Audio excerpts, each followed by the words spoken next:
Good morning. This is the August 15th, 2024 meeting of the Syracuse Board of Review. This hearing is being held via video conference call over WebEx at the following locations: Hughes State Office Building, main hearing room, first floor, 333 East Washington Street, Syracuse, New York, 13202. The time is now 9:30, and this hearing is officially open. The members of the board are to my far left, Gail Swistak; to my left, Andrew Garlock; to my right, Jeffrey Hinterleiter; and via WebEx, Mark Kavanaugh. My name is C. Thomas Parsons. I'm the chairman of this board. From the Department of State, we have Tom DiTullio and Dan Farley is on remote. We will now hear the scheduled petitions. When you speak, please address the board and give your name, title, legal address so that our court reporter can have all the information requested. We may have to stop from time to time to consult with our technical staff. In making comments to the board, please provide a descriptive narrative on the matters referring to your exhibits to enable the court reporter to enter these into the record. For the record, the last case, which is the fourth case that we'll hear today in the matter of Crossmore Tiffany Attorneys and Counselors, petition number 2024-0327. That case will be heard last, as the chair, myself, is recusing himself from that hearing. Mr. Garlock, after we take a short adjournment and recess, Mr. Garlock will be the acting chair in my absence. So the first hearing is in the matter of petition number 2024-0007. This hearing is in the matter of Heenan's Hockey Systems LLC. We are reopening this case. As you recall, I think it was June, we adjourned this case to be heard after we needed some additional information. So let's see, we have the applicant here. Why don't you step up and state your name and your address? Morning, everyone. Gary Heenan. My LLC is Heenan's Hockey Systems, owner of 2150 Highland Avenue. Business address is 13 Ironwood Road in Hartford, New York. So why don't you just give us a brief description of your case and what you're seeking for a variance? Yeah, it's a home built in 2010. I purchased it in 2016, a 3-unit property.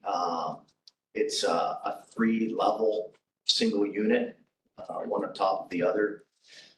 It was brought to my attention, I think now 2 or 3 years ago, by a codes officer driving by who saw an AC unit on the 3rd floor, that there were some issues with the 3rd floor apartment. It's been operating, to my knowledge, at least 29 years as a 3rd floor apartment. I guess a sprinkler system was needed to operate that. I was asked a group to find estimates on what that would cost. I've done so. I believe I provided that to the state. The water supply in that area is not conducive to, we'd have to cut into the main road, put a pipe in that would allow for that amount of water to provide sufficiently for a sprinkler system. So with the cost involved, I purchased the property for $50,000. Tenant 1st floor has been there the entire time, but pay $700 a month. 2nd floor $600, 3rd floor $700. All utilities are included. And so, based on the cost of estimated $35,000 to put a sprinkler system in, I was asking for a variance. Okay. One of the things we also asked for was an estimate on the fire escape. Yeah, so fire escape, two things to know, sir, is one was it's approximately $11,000 to produce a fire escape. Really, the only place that can go is on the back of the building where the existing entrance is to apartment 2 and 3. And so you'd really be overlapping a fire escape with the original entrance exit to the building. And I believe I've provided diagrams. So I'm not sure that helps anything either. Okay. The pictures can show you there's 2 driveways on either side are very tight, just the way the homes are built. So really no options there, and I don't believe the town would allow a front lawn fire escape. Let me ask a couple questions here. Do you have any idea when this was converted from a single family residence to an apartment? Really, I had a conversation with the lady that I bought it from in 2016. She had bought it in 2005, and it was a 3-unit when she had purchased it. So again,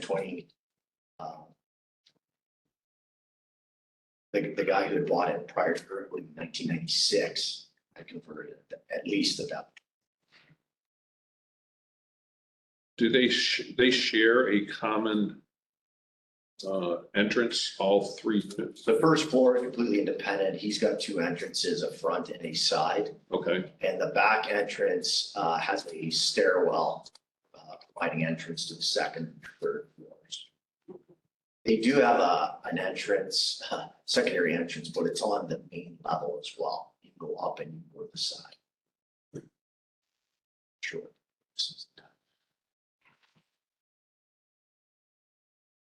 one of my concerns is the 3rd floor.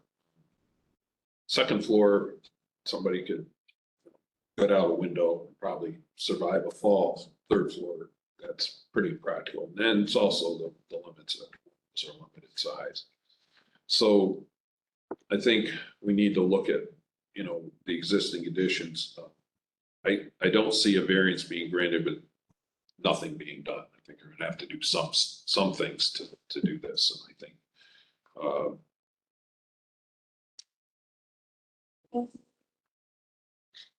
couple questions would be, it looks like the stairway going up to the 2nd floor, that's wood paneling on the walls?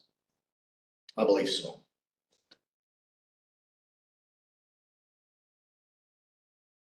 Are the doors to the apartments, are they self-closing doors, or? They're So I think a couple things that for consideration would be somehow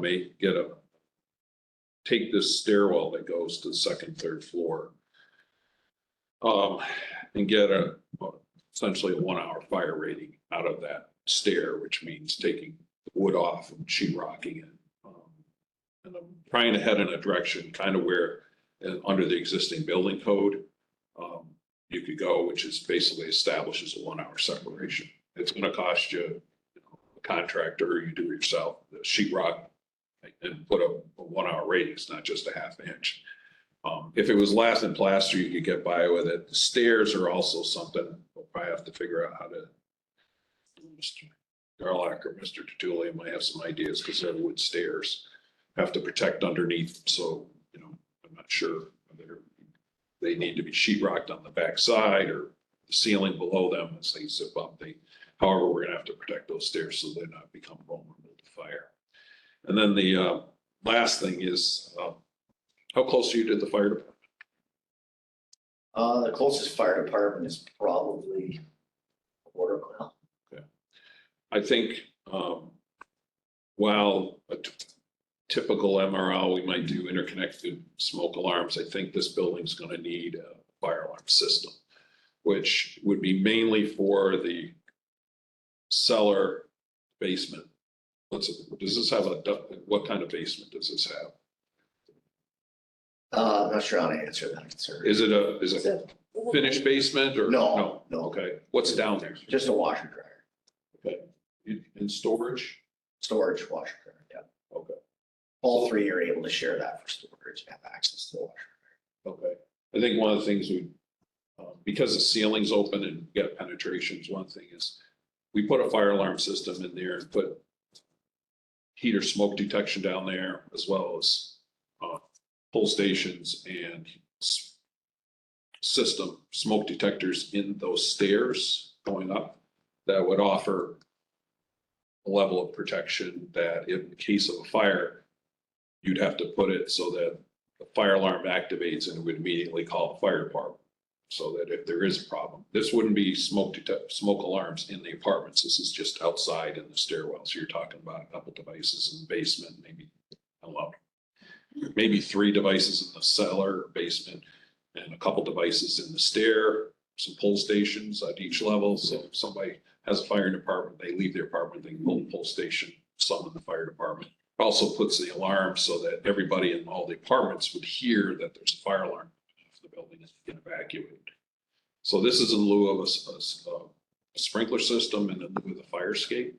And this is providing, what we're trying to do is an alternative to get you an equivalent level of protection because you're pretty vulnerable right now. Sure. I think there's a fire in that stair, the 3rd floor occupants cut off.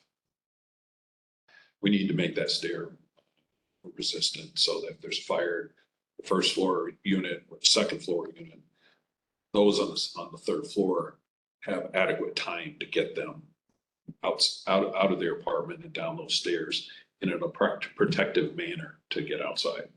Okay, does that make sense, Mr. Tutulio? Am I missing anything? No, I think you got some of the items that you're requesting last time. Yeah.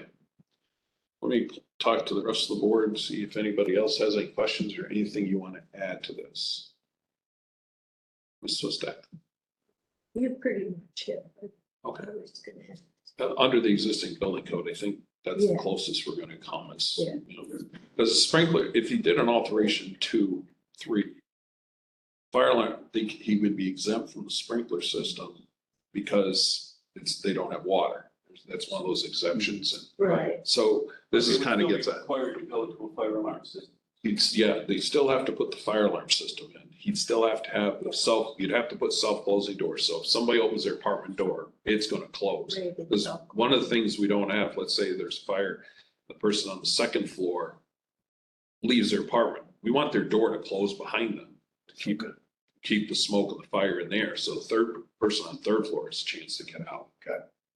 So that's kind of what we're trying to achieve here. In fact, we've been a permit when he's saying this was done. Well, it was built in 1910. And Well, no, when they converted that 3rd floor, yeah. sounds like it was done without a permit. Right, sure it was, Had they done it legally right, at the time, sprinklers were sure. required, just the rating. So I don't think it's going to cost as much as a sprinkler system or fire escape, but you're going to have to spend some money on this. Yeah, yeah. So, And then just the alternative, if I price that out, is to shut the 3rd. probably, yeah. I guess Maybe that's, Make it to. yeah, make it a 2 unit. Mhm. Other option, and again, you'd have to go through a building permit is make the 2nd and 3rd floor unit one unit where you have a set of stairs that goes from the 2nd floor to the 3rd floor. Other way around it. But the problem, you have to understand the issue is getting. Oh, sure, for sure, yeah, of course. And while you're not making enough on rent, you might have to bump your rent a little bit Right. and you might have to invest in this. I think the goal here is that you want this sustainable and safe for not just this year, next year, but and the value, and then obviously by addressing your issues now, your violations now, if you were to resell this to somebody else, you already have it addressed. So if you do get this variance, I would encourage you to act on it. Sure, To get, of course. because the variance won't, if you don't, I don't know how long the variance Stays the stays. property, so- Stays with the property, so, it's one way to get through this. But again, you're talking about just taking care of the stair. Got And the fire alarm system. Okay. And which you're gonna have, I mean, even if you did a traditional MRL, which we'd have 2 exits, but you would look at doing interconnected detectors. Like we have a couple other cases we're dealing with today, which involve cellars, where we put devices that are interconnected throughout the building. But they don't ring into the fire department, so they're just more local to make sure they warn people that there's a problem. Okay? So I'll get a detailed report from you guys on what's actually required. Yeah, I think what we'll do is put it in our, When we write the decision, conditions will have all that item Okay. in there. Prior to writing the final decision, to address different manners to be self-closing doors. They can be done with a door closer or self-closing hinges on each door. You can take the existing door, And most solid existing doors already have a 3/4 hour rating anyways. You know, if they're a metal door, metal clad door, in your apartments, they're already rated. Okay. Okay. That was Tom Julio, Mr. Murphy. Sorry. All right. Very, Did you have any questions? want to make sure you know. No questions, just concur with the chair and our proposed mediation is really early notification and then just really fire protecting that stairwell, you know, for egress, for both fire and smoke. So, Okay. I understand. All right. So let's give us a couple minutes. Let's see.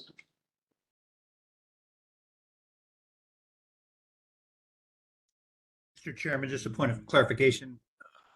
Since I've known you've already heard this case, just verifying there's remoteness associated with those two stairwells? There's only one stairwell going up to the second and third floor. It's a single stair. Okay, so how do they get to, there's only one way to get to the third floor? Correct. Okay, and then we're proposing just to rate that and that would be acceptable? Rate it and put a fire alarm system that automatically reports to the fire department or to the 911 center. Yeah, under the existing building code, if you can do a single exit in that manner, where you can do fire rated doors, self-closing, 1 hour rating going up, fire alarm system. And under the existing building code, if they don't have a water supply, they can be exempted from the sprinkler system. So. Correct. Understand. Just making sure that I understand where we're going. And again, looking at the pictures, it looked like a fire escape could potentially be done on one of the sides. And just like to understand how how we're saying that it can't be done. Well, I think the question comes back to is the cost factor for it's over $11,000 plus whether the town will permit him to put it out there.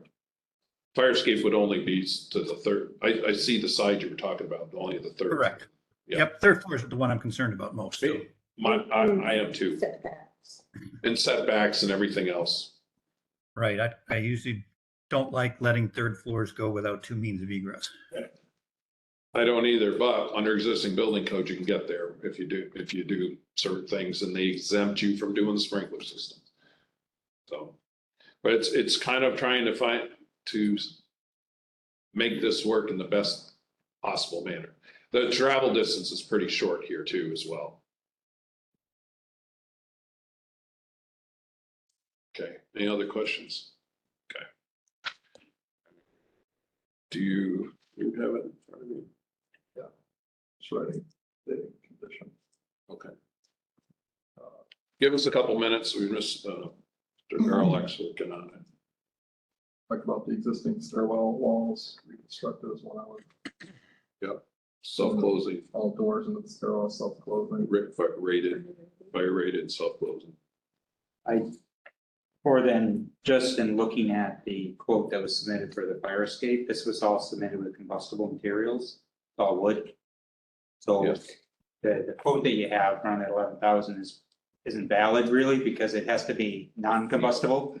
And so I'm not sure what the cost difference will be, but just so that that's in the record, that the $11,000 quote was for a conventional light frame construction of a fire escape, but we wouldn't allow that, right? It has to be non-combustible. Unless it was fire treated lumber. And I see if it's a fire treated lumber.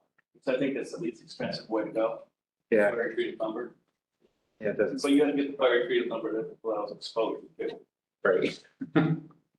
Yeah. It's good, that would be a significant investment. And I think to the chairman's point, if this wasn't, there are structures under the existing building code that can be regulated that wouldn't have to have those conditions if we can satisfy others. So for us, trying to be able to make the statement that this is equally as safe, that's really what we're trying to get at as a board.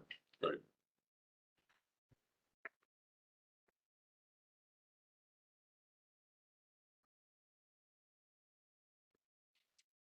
a metal with a pull down of some sort. I mean, yeah. Can't do it on the front. Well, that's the problem. On the side, you got a driveway. The house on the other side. And then you got to put it to the back. And that's the main egress. Blocks those exits.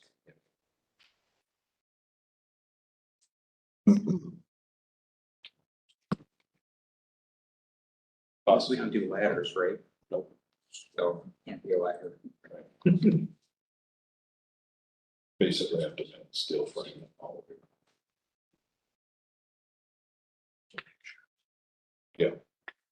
What language, do you want to keep it just in an FBA fire alarm system? Let them, in accordance with the code, I don't want to give them specifics. For common spaces in the cellar.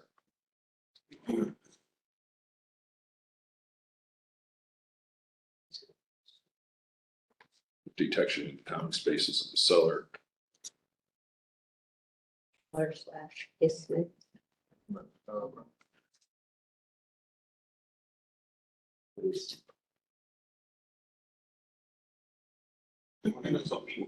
with central northern Yep, certification. yep, and alarm enunciation, And Olson. alarm enunciation in each sleeping area.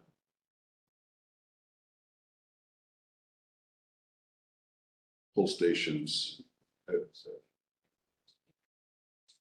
each exit from the building. The apartment, What's that? each exit from the apartment, full station. So from You can put them outside, you put them in the dwelling, outside the dwelling. in the stairwell, Yeah, the stairwell. at each exit, And you exit should- from the apartment. Yeah, and also from the basement and from the first floor unit by its exit door. From the apartments in the basement. Essentially, any exit leaving the building has to have a pull station by it.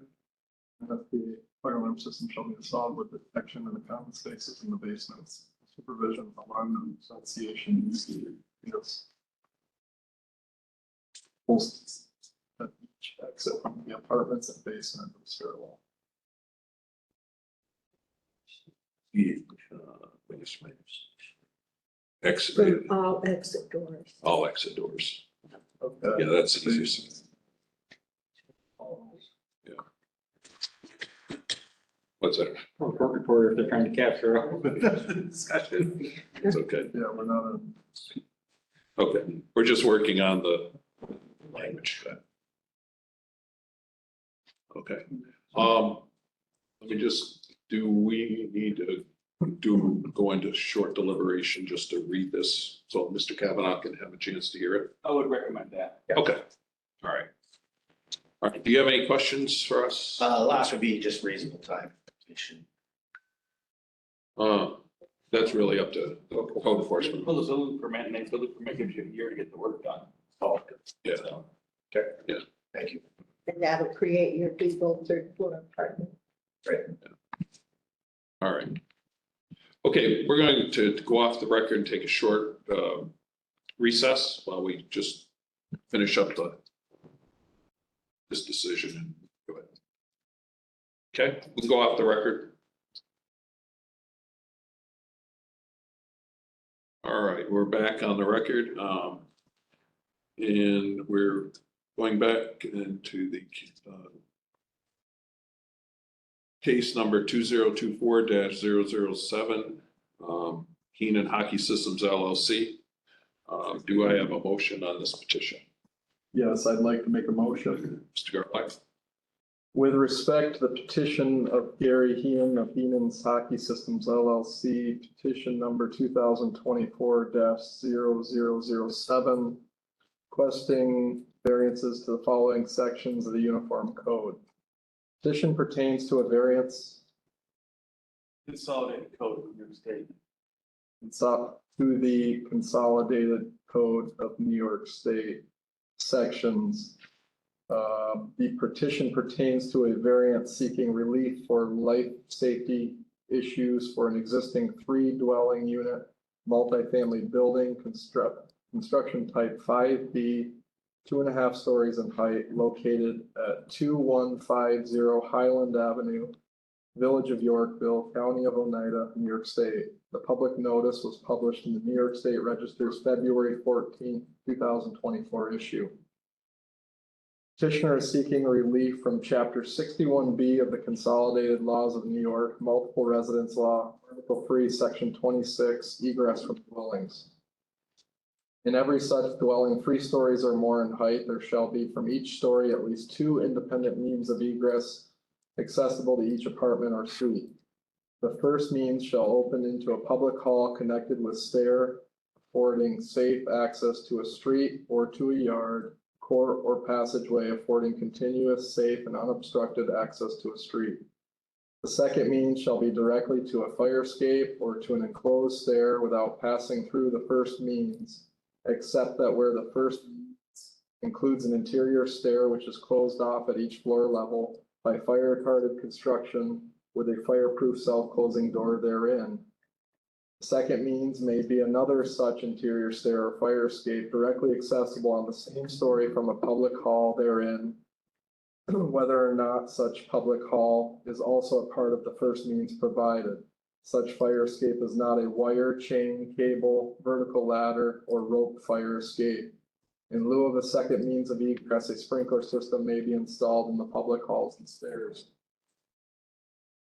Relief is also requested from Chapter 61B of the Consolidated Laws of New York, Multiple Residence Law, Article 3, Section 28, stairs and entrance halls. In every such dwelling, 3 stories or more in height, the wood wainscoting and other combustible materials on the wall and ceiling surfaces in all halls shall be removed.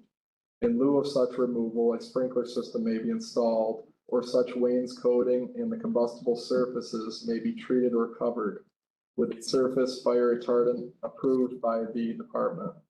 In such a dwelling, any entrance door and every door opening into any entrance hall, stair hall, or other public hall connected therewith shall be self-closing. Relief is also requested from Chapter 61B of the Consolidated Laws of New York, Multiple Residence Law, Article 3, Section 30, cellar ceilings, which states that in every such dwelling 3 stories or more in height, the ceiling of the cellar or the lowest story, if there be no cellar, shall be fire retarded or be equipped with a sprinkler system unless such ceiling has already been plastered to the satisfaction of the department. Petitioner requests relief not to install a sprinkler system or plaster or install fire retardant gypsum board ceiling due to the obstructions of pipes, wires, and ductwork. Relief is also requested from Chapter 61B of the Consolidated Laws of New York, Multiple Residence Law, Article 3, Section 31, inside cellar stairs. Every stair leading from the cellar to the floor above in all multiple dwellings shall be enclosed with fire retarded partitions and shall be equipped with a fire retarded self-closing door located as the department may approve.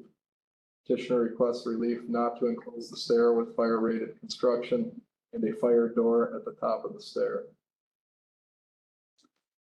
The board makes the following findings. 1, the petition pertains to an apartment building approximately 2,030 square feet, 2 stories with a 3rd floor occupied attic constructed circa 1910 with apartments located at 2150 Highland Avenue, Village of Yorkville, County of Oneida, State of New York. 2, the building that is the subject of the petition is properly classified under Chapter 61B of the Consolidated Laws of New York, Multiple Residence Law, Article 1, Section 4, parentheses 33, as a multiple dwelling. 3, the subject building is required to conform to the provisions of Article 3 of the Multiple Residence Laws provided in Section 25 in that it existed on or before July 1st, 1952, or was converted to a multiple dwelling after July 1st, 1952, and is not a hotel or similar dwelling subject to Article 4 of the Multiple Residence Law. 4, the building that is the subject of the petition is a 2-story in height with an occupied attic of type 5B construction, approximately 2,030 square feet in area, with a dwelling unit on each of the 1st, 2nd, and 3rd floor attic for a total of 3 units in total. The building was constructed on or about 1910 as a single-family residence. 5, the Village of Yorkville Code Office has stated that the residence is well maintained, that any proposed alternative to addressing the violations would be accepted. One specific requirement is that a non-combustible fire escape be installed to provide for a second means of egress for both the third floor attic and second floor apartments. 6, the petitioner has provided Exhibit 2A, which portrays via photos the front, rear, side entrances, and interior photos of entries. 7, the petitioner has provided Exhibit 2B sketches of the 3 occupied floors. 8, the petitioner has provided Exhibit 2C, cost estimates for a proposed fire escape for the third floor apartment and limited sprinkler system for the egress pathway. 9, the petitioner has provided Exhibit 2D, cost of operation of the building. 10, the local code official has been consulted in this matter and supports the granting of a variance under Part 1205 with the noted addition. 11, the Department of State Division of Building Standards and Codes, as lead agency, has made a declaration that the State Environmental Quality Review Act determination is that the petition is an unlisted action, and DOS DBSC is based on the information analysis above and any supporting documentation that the proposed action will not result in any significant adverse environmental impacts.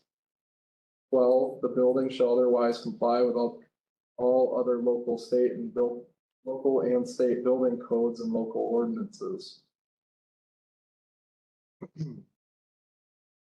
In accordance with the above findings, the board finds that in the case before it, strict compliance with the provisions of the New York State Uniform Fire Prevention and Building Code would entail practical difficulties and unnecessary hardship, and would create an excessive and unreasonable economic burden, and would be unnecessary in light of alternatives which ensure the achievement of the code's intended objective, or in light of alternatives which, without a loss in the level of safety, achieve the code's intended objective more efficiently, effectively, or economically. Therefore, I move that the above petition be granted with the following conditions. 1, that the existing stairwell walls shall be reconstructed as 1-hour fire barriers, and that all doors opening into the stairwell shall be fire-rated self-closing doors. The underside of the existing stairs shall also be protected in the same manner.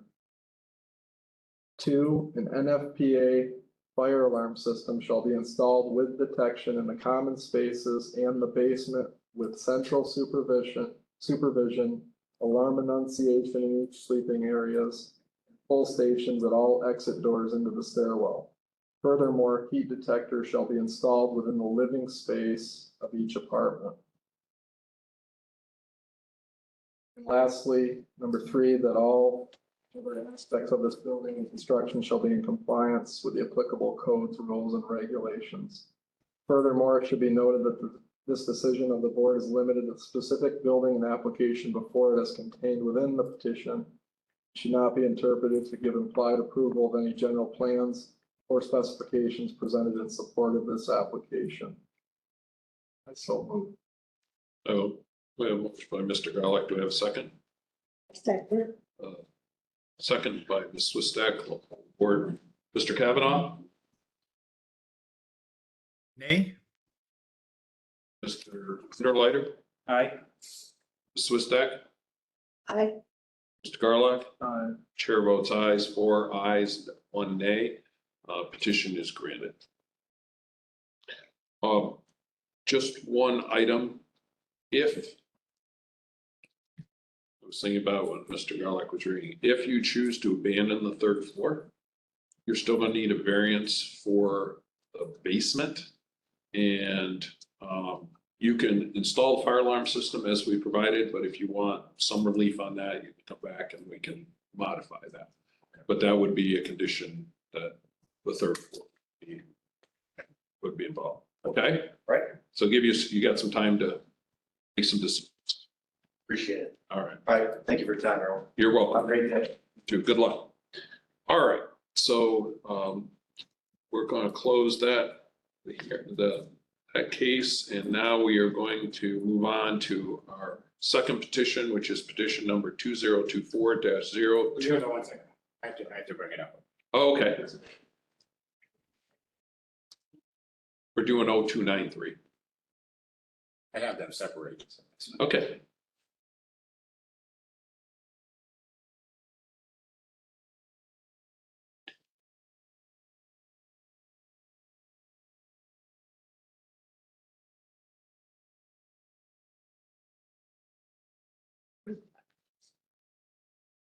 Wait, just waiting for a court reporter.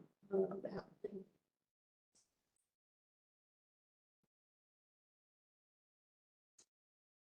Okay, so our next petition is in 2024-0293. This hearing is in the matter of Property Pro Realty Group LLC. Thank you, Mr. Chairman. Good morning to the board. My name is Jacob Cook. Last name is spelled Koch. I'm from the law firm of Shickety Tabor. We're the attorneys for the building owner, Redburn Stockade LP. Our office is located at 800 Troy Schenectady Road, Latham, New York, 12110.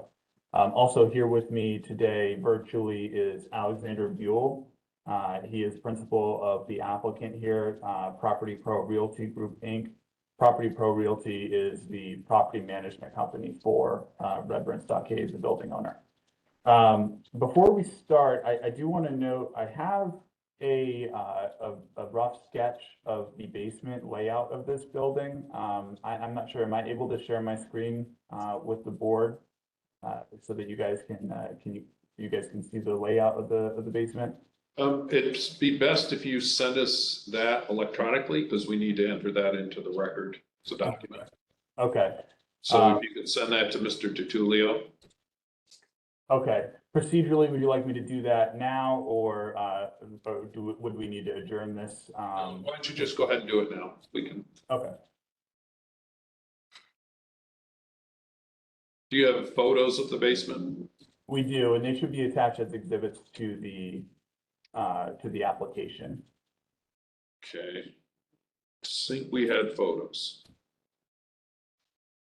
And I know I have Daniel Pirelli's email. I'm not sure I have Mr. Tulio's email.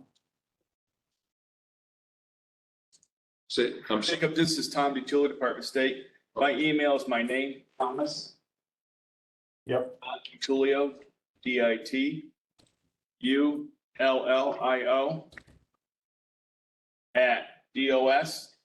@dos.ny.gov. Thank you.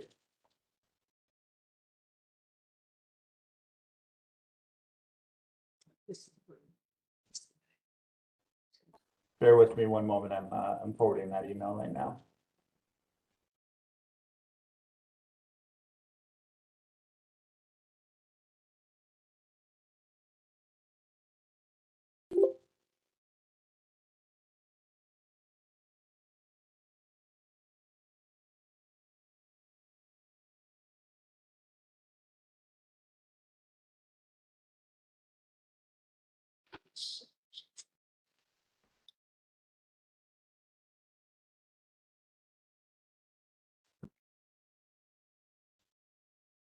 Mr. DiTullio, I just sent that to you. Okay, thank you.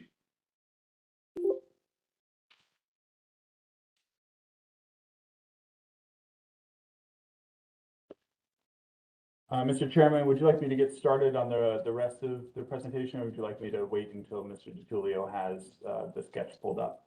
Well, wait just a moment. Let me, we have your application. We're going through your photos. Let me ask the board if they have any questions. Mr. Kavanaugh, do you have any questions for the applicant? Not at this time, sir. Okay. Mr. Hinderleiter, do you have any questions for the applicant? Nope. Ms. Swistek? Are the tenants allowed in the basement? The tenants are allowed. There's laundry and storage in the basement.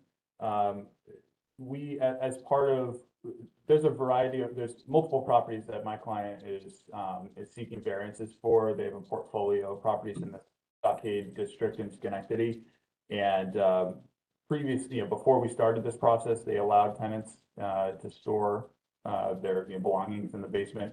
But we're no longer going to be permitting tenants to do that, as a result of this process. But laundry would remain in the basement. Mr. Garlock? Just one question. I see a picture of a furnace or a boiler, with some gypsum board installed directly above on the ceiling. And I presume this is in the cellar. It appears that it's gypsum board and that there are, I don't know if it's spray foam or if these, I can see some orange sealant that's been used, and I just was questioning, what was the purpose of that work? Is that room located in the basement? It appears to be so. Just trying to figure out what I'm looking at there. Yeah, absolutely.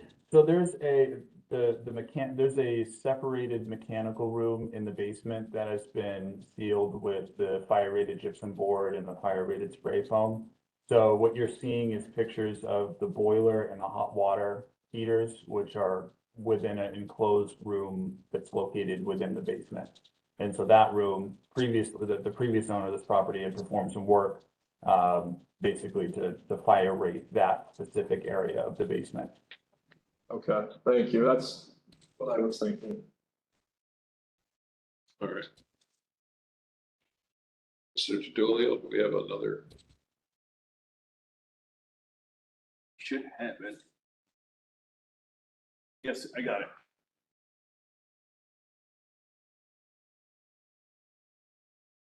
Forward it.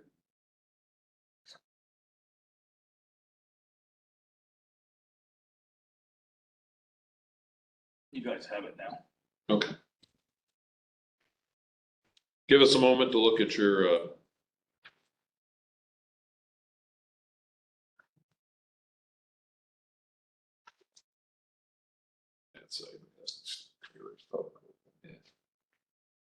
Tom, Yep. can you please forward that to me also? Will do.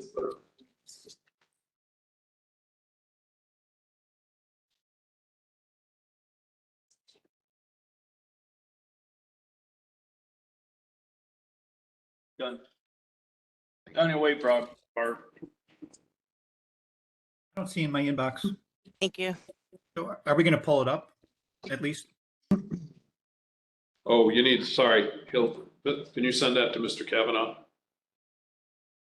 Barb, can you forward that to Mark, please? Yep, I just did. Thank you.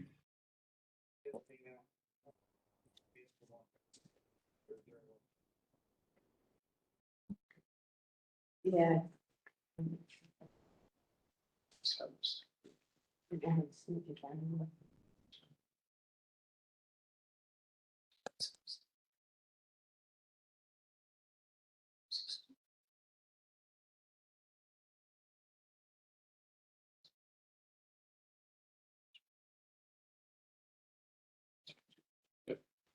Okay.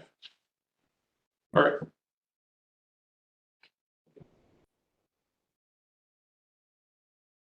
Mr. Kavanaugh, did you get them? Barbara sent them to you. Okay. Any questions on the drawings that they were sent? I don't either. Good. All right. Okay, Mr. Kalk, do you have anything else you'd like to share? Yeah, Mr. Chairman, I would note we're here seeking a variance from multiple residence law section 30, the requirement to install fire retardant cellar ceilings or a sprinkler system within the cellar. This is a 3-story building with 6 dwelling units built in 1785. There are no dwelling units located within the basement. We're seeking the variance because the mechanical systems for the building, including the electrical systems, the plumbing systems, and the heating systems, all run along the ceiling or the top, the cellar ceiling within this basement. And the removal or relocation of those systems in order to install the gypsum ceilings or the sprinkler system would be practically or will be impractical and very difficult to achieve. And we believe that with alternative means, that the objective of keeping the rest of the building safe can still be achieved. There are fire mitigation systems already in place. As we just discussed, there's a fire rated room for the hot water tank and the boiler that's segregated from the remainder of the basement. There are also interconnected smoke detectors and carbon monoxide detectors already installed within this building. So that in the event of a fire or an event within the basement, the upper floors will be notified, giving the tenants of those units the ability to escape without having to wait for the smoke to actually reach those floors. And yeah, we're looking for this variance, in accordance with a few other properties that my client has within this historic district in Schenectady. And we've received some variances with other conditions. We'd certainly be open and willing to those same conditions with this property here. Be happy to read them to the board, but essentially they're the interconnected smoke detectors within the whole building, which have already been installed. Fire rated doors leading to the basement and all of the egress and stairwells to the rest of the building. Where there would, my client would also have annual inspections of the basement, and the results of those inspections would be provided to the city and would remain in the basement of the building. And as I mentioned before, no tenant storage would no longer be permitted within the basement. Okay. One question, would your client be willing to put signage in the basement that no storage, tenant storage is permitted? I don't think that would be an issue. Okay.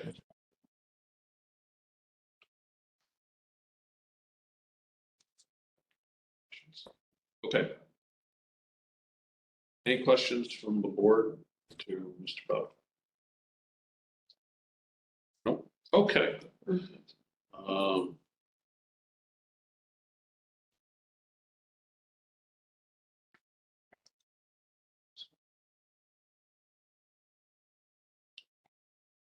Mr. Ingerleiter is just leading a couple notes and then I'm gonna. It's gonna read it.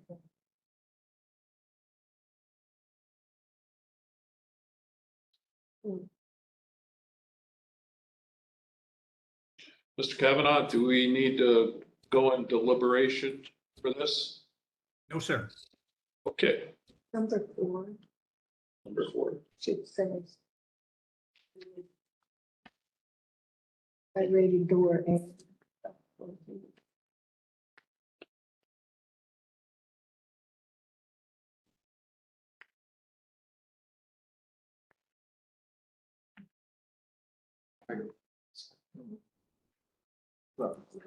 Okay. No, it's just the local.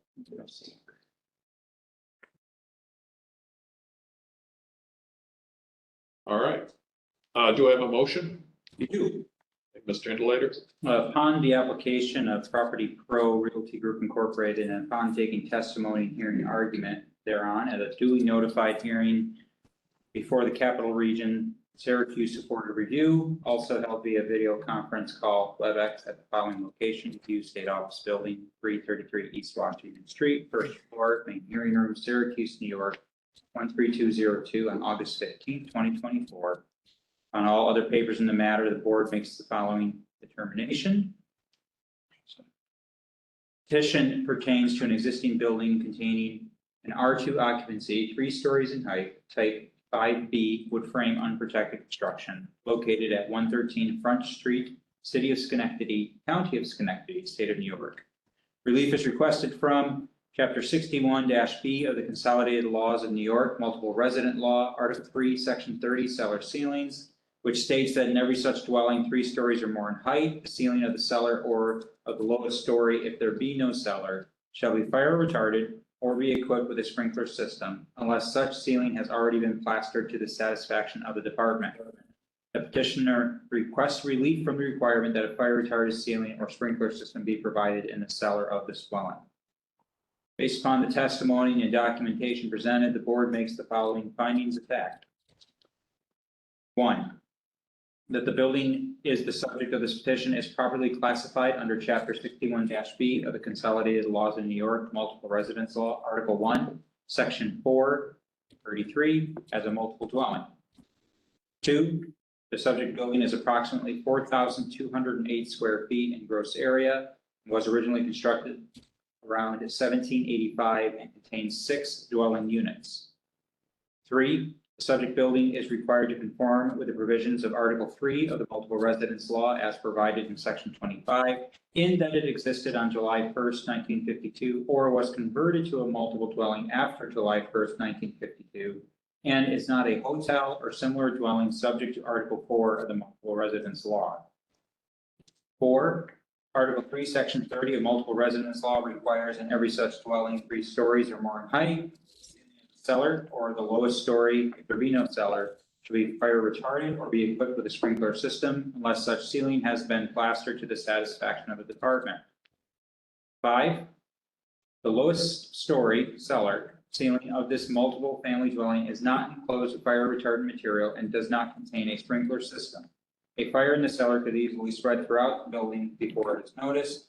There is mechanical system piping and electrical wiring along the ceiling of this unoccupied cellar, which would make installing a fire retardant ceiling very difficult. 6, as an alternative to compliance with Article 3, Section 30 of the Multiple Residence Law, the applicant has stated that they have installed a hardwired, interconnected smoke and carbon monoxide detection alarm system, interconnected from the basement to each unit individually, and will provide early warning in the event of a fire-related emergency. 7, the petitioner has indicated the door into the basement is fire rated and is self-closing. 8, the code enforcement official for the city of Oswego was not present during the hearing, but has indicated support for the variance. The board finds the following conclusion: that the proposed variance will not substantially adversely affect the law's provision for health, safety, and security. Strict compliance would entail practical difficulties, unnecessary hardship, and would otherwise be unwarranted because such would be unnecessary in light of alternatives which, without a loss in the level of safety, achieve the intended objective of the law. So wherefore it's determined that the application for a variance from Chapter 61-B of the Consolidated Laws of New York, Multiple Residence Law, Article 3, Section 30B, and hereby be granted with the following conditions. 1, that the interconnected smoke and carbon monoxide detectors be provided and located throughout the building as required by the code.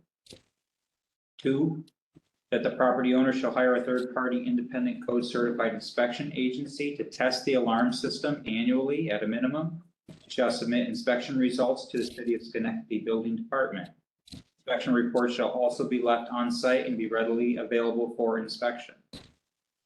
3, that all the smoke and carbon monoxide devices shall be interconnected together as one system and in conformance with NFPA 2. 4, that any entrance door and every door opening into any entrance hall, stair hall, or other public hall connected there within shall be fire rated and self-closing. 5, that signage be posted restricting storage of tenant belongings and furniture in the basement. 6, that the door leading into the basement shall be 3-hour fire rated and self-closing.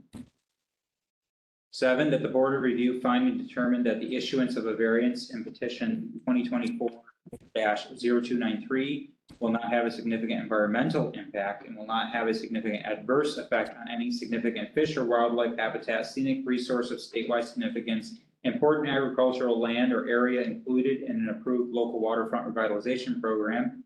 And 8, that the Department of State be authorized to sign and deliver on behalf of the Board of Review and the Department of State the State Environmental Quality Review Act short environmental assessment form indicating that no or small impact may occur in response to each question in Part 2 of the form, and determining in Part 3 of the form that the proposed action will not result in any significant adverse environmental impacts.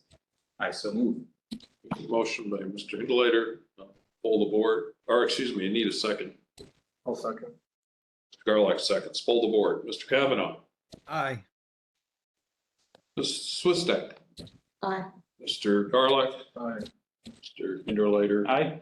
And chair votes aye. 5 ayes, no nays.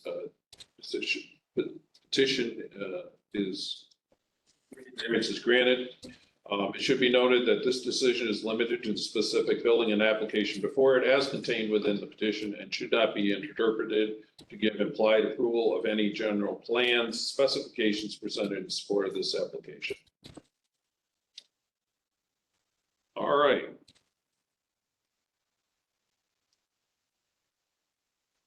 That key, oops. Okay, so that case in, for 2024-0293 is closed. We'll now open the next petition, which is 2024-029. Waiting for a court reporter.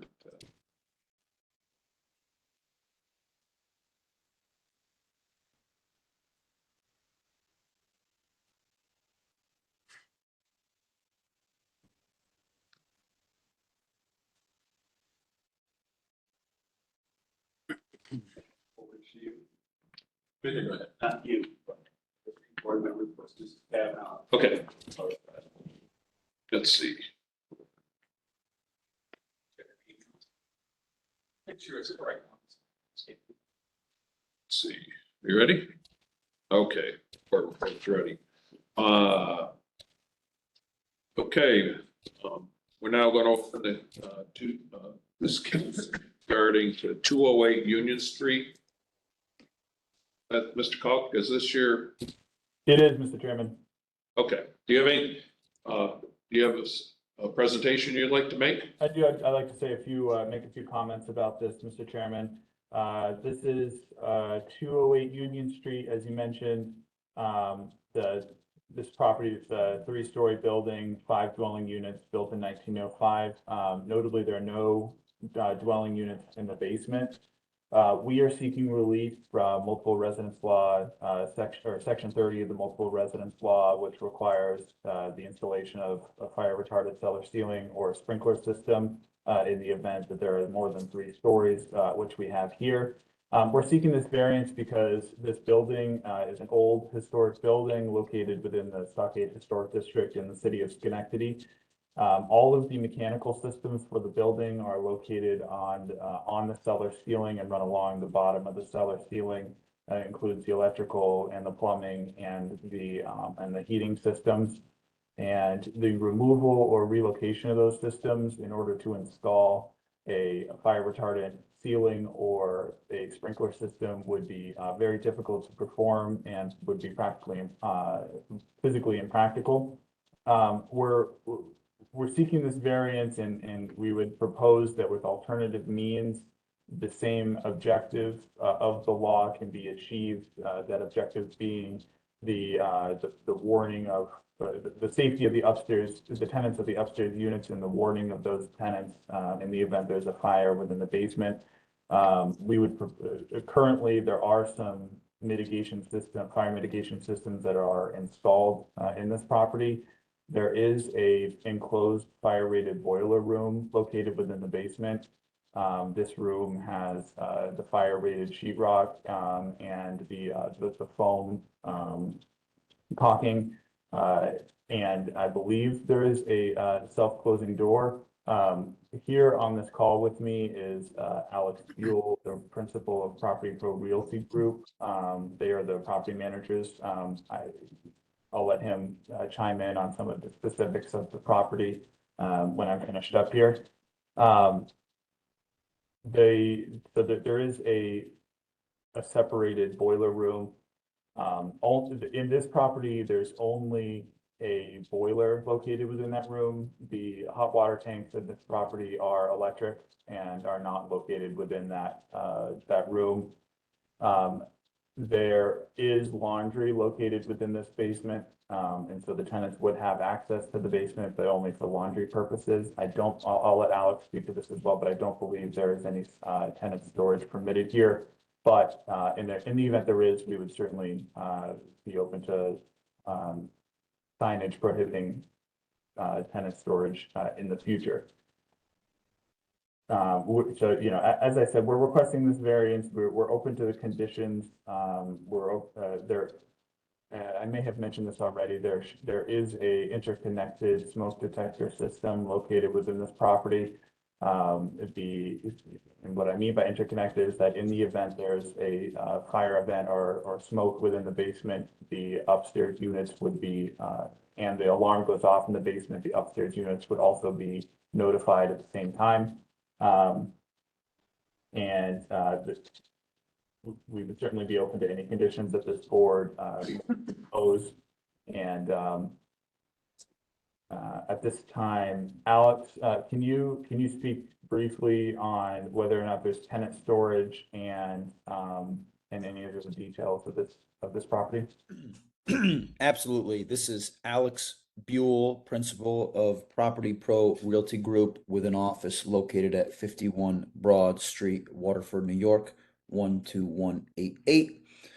All of the information that was just given is correct, and I'd also like to note that there are fire extinguishers that are annually inspected by a third-party company that are located on each floor, as noted in my very rough sketches that I sent over, along with interconnected smoke and CO detectors. The basement is only accessible from an exterior door, so you cannot access it through the building. And he is absolutely correct in the fact that there is no tenant storage in this building. There is a location for meters, a location for electric hot water tanks, a separate fire rated room for the 2 boilers that service the property, and then laundry. And that is all.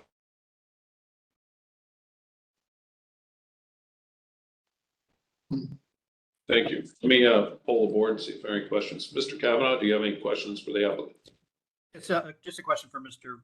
Buell is, in the basement, the door that's in the basement that goes to the exterior, is that at the lower level of the basement, or is that just at the top? The basement is at the street level, sir. So you open the door from the exterior at the street level and walk down the stairs into an open area. And the only other door down in the basement would be the self-closing metal door that would enter into the fire rated room for the boilers. Okay, so the only door is at the exterior. There's not a door at the base of the stair that goes into the basement. That is correct. And is that stair have any protection? Is it drywalled, or is it just, can you describe the stair for me? Sure. The stairway is drywall, covered in drywall, and then there's a handrail, obviously, for the tenant safety. And the drywall is also on the ceiling of the stairs? That I do not know the answer to. I don't want to speak incorrectly, but it is to my understanding that stairwell would not need to be fire rated because it does not go into the building. It only goes to the exterior. And that was the information that was given to us from the city of Schenectady. And I believe in previous one of the variances that we were granted at 58 Washington Street, that was the same case as well. So just so I understand, is that the stair that there's no building above the stair then? Correct. Okay, great. Thank you. No further questions, Mr. Chair. Okay. Mr. Interlater, do you have any questions? Ms. Swistek? No. Mr. Garlock? Not at this time. Okay. I just noted that looking at some of the photos that the sheetrock that was done in the boiler room doesn't look like it's been completely taped and plastered over. So looks like there's, for that to be rated, or at least a better protection, that work needs to be completed. Understood, Mr. Chair, and I apologize for if I used colloquial terms incorrectly. Okay. Yeah, it would, I'm looking at picture, it's page 13 of 16 of your application, and you'll notice there's a drywall seam along the right edge of the door that is not mudded and taped. It's also, the picture doesn't provide any detail of caulking along the base of the wall there, caulk along the top. That's all. Okay. Yeah, I see what you're pointing out. All right.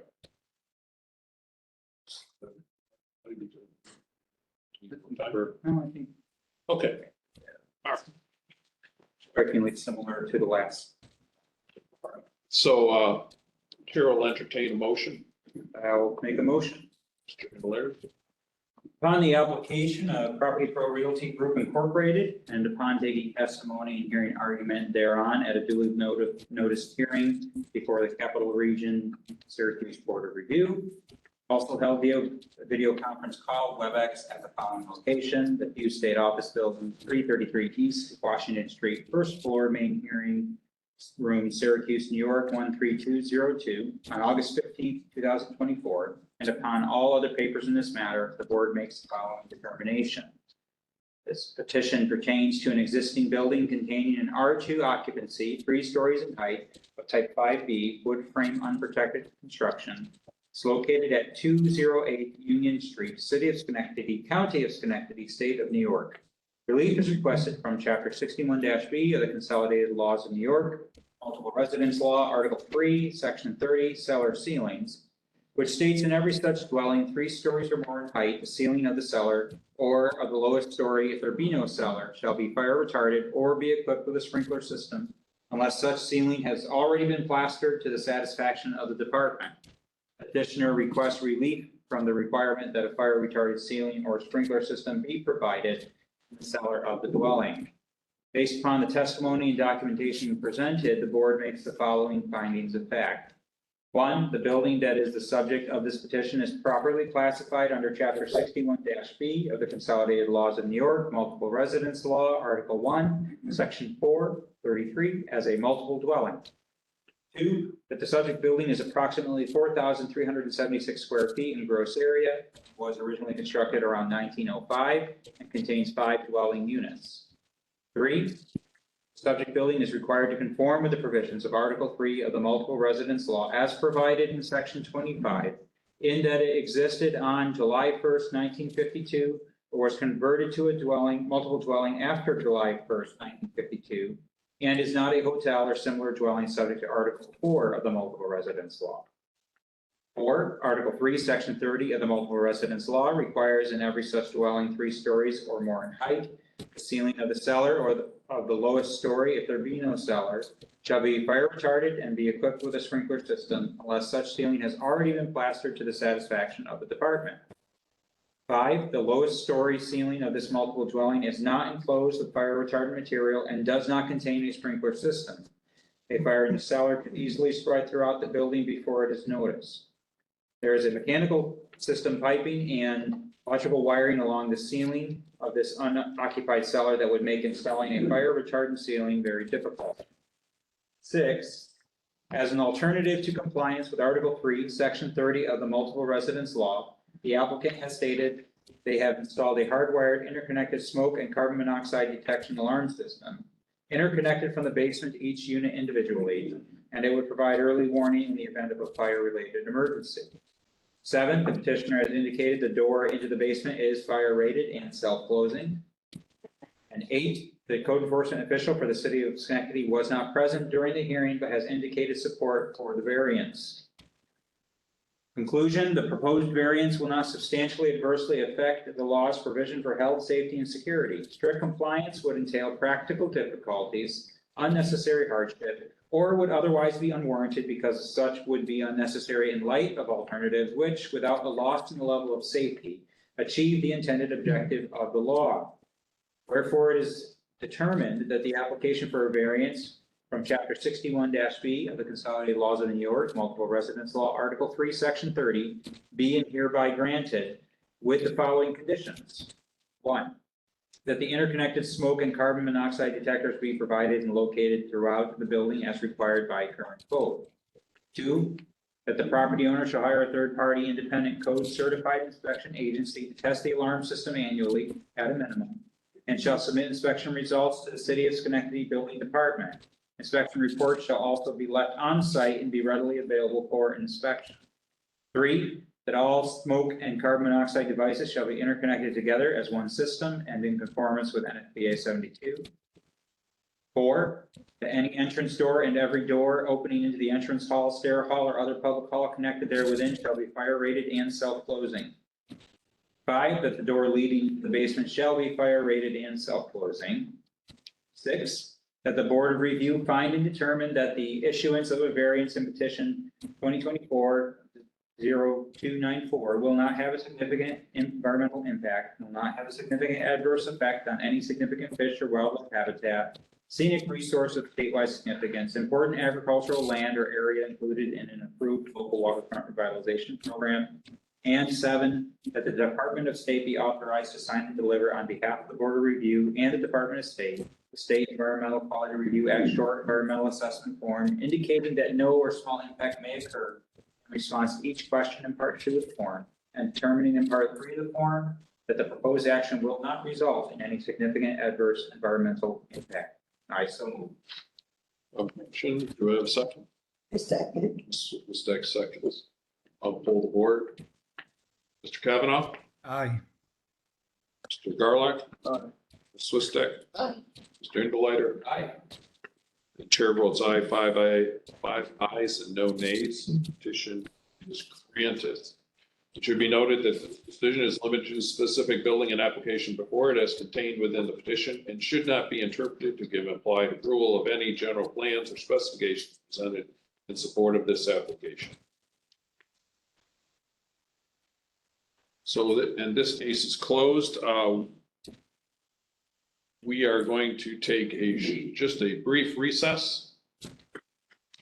And Mr. Garlock will be coming back as chair, and I will be recusing myself from the next case. Thank you to the board. Have a good day. We go off. Thank you. We can go off the record. My name is Andrew Garlock. I will be the acting chairman. Chairman Tom Parsons has recused himself from our next hearing.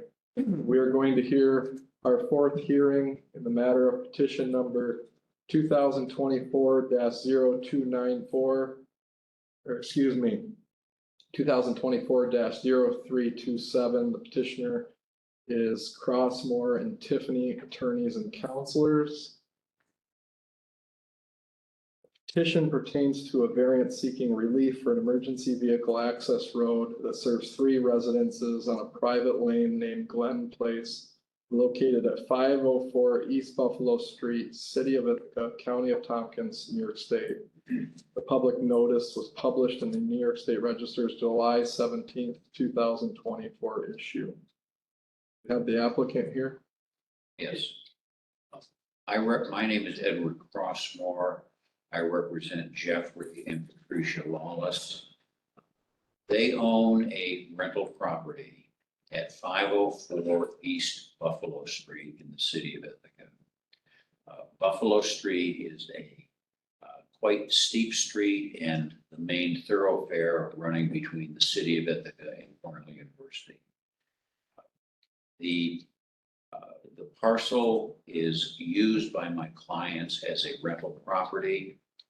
It is 4 units, 14 beds. Clients purchased the property in 2003. When they purchased the property along the west side of their parcel, there were 6 parking places that were used by the residents. This issue first came up approximately 3 years ago when my clients were told for the first time, because there was no record of any problem for this, that the parking places were blocking a fire lane. My clients attempted to resolve the situation and thought that they had it resolved. My client, Jeffrey Lawless, actually went to the fire department and measured how wide vehicles were. The widest vehicle was 9 feet. There was more than enough room between the parking area and the western edge of the paved area for a 9-foot vehicle. We thought that the matter had been resolved, but the fire department came back and said, no, we want 12 feet. 12 feet is a little more area than is available. We think there's about 10.5 feet of area that is available to the west of the parking. Clients' vehicles, or my clients' tenants' vehicles. So at this point, the thought was, well, let's just widen the paved area a few feet. That should take care of the problem. Turns out that my client, well, actually, one solution would have been to move the parking area slightly to the east. That would require digging up some ground because this was a historic district. That would not be performed. Client went to the Historic Preservation Committee for the city of Ithaca and was given tentative approval to enlarge the paved area. It turned out that enlarging the paved area would cost $60,000. The paved area is what is called Glen Place. It lies to the west of my client's property, the rental property. It is a non-city street. It is a private right-of-way.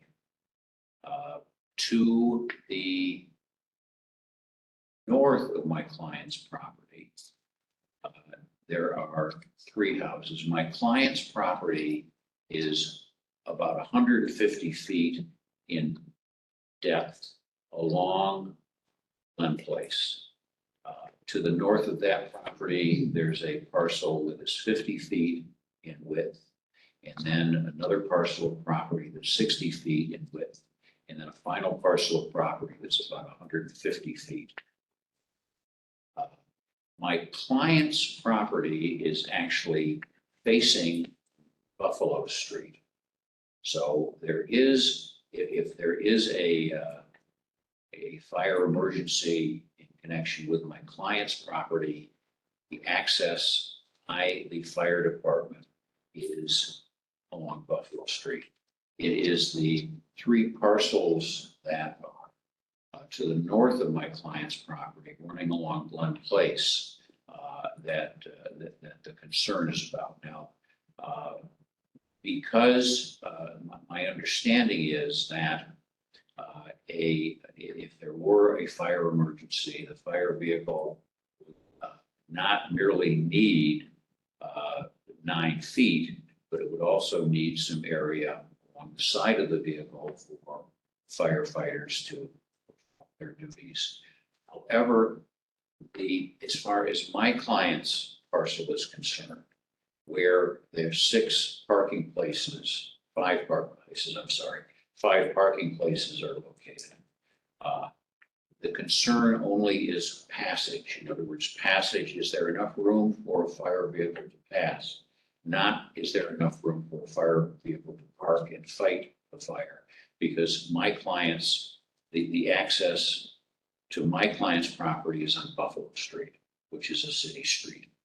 So what we are asking here is a variance from the 12-foot requirement that has been imposed by the city. And it turns out, unknown to my client, it was imposed back, according to the city, back in 1998. My client had no notice of this. My client bought the property thinking that there were parking places available. and paid for a parcel of property. My client finds that it's very helpful in renting the property to have these parking places available to tenants. It would be a very great hardship to my client to give up these parking places. And it would be a very great hardship for my client to have to spend $60,000 to enlarge the paved area in front of the side of that parcel. So we are looking for a variance from the 12 feet down to 10 and a half. By pictures, measurements, we think there is in excess of 10 and a half feet area in area for in width for emergency vehicles to pass. Thank you. Okay, do we have any questions from the board? The applicants? Yep. So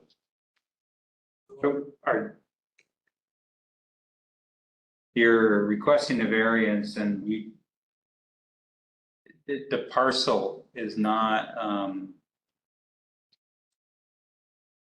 how is the parcel identified and does your client have, on the tax maps, it's showing it more like a right of way, like it looked like a public street. So Yeah. your variance request are you requesting a variance for the entire length of Gun Place or just adjacent to your? Just adjacent to my client's property.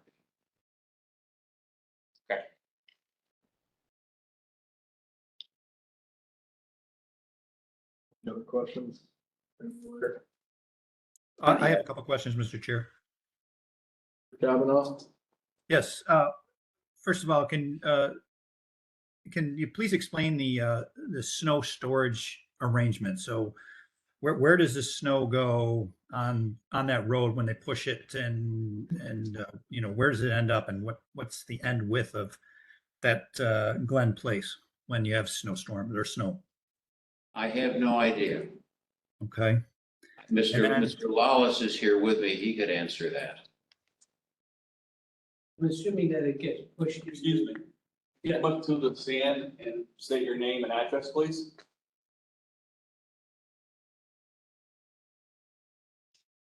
Jeff Lawless on a 12-hour Southern Drive into New York.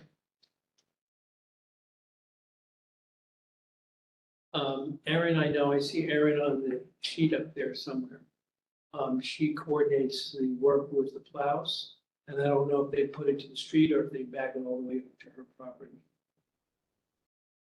Okay, thank you. The second question is, what is your client offering as an alternative to this variance? So usually variances are granted based on an alternate safety measure. So help me understand that alternate safety measure being proposed. There is no alternate safety measure that we're proposing. Our proposal is that 10 and a half feet is sufficient for emergency vehicles to pass along the west side of my client's property. No further questions, Mr. Chair. Thank you. Could I jump in? Yeah, Sure. No, right? So picture.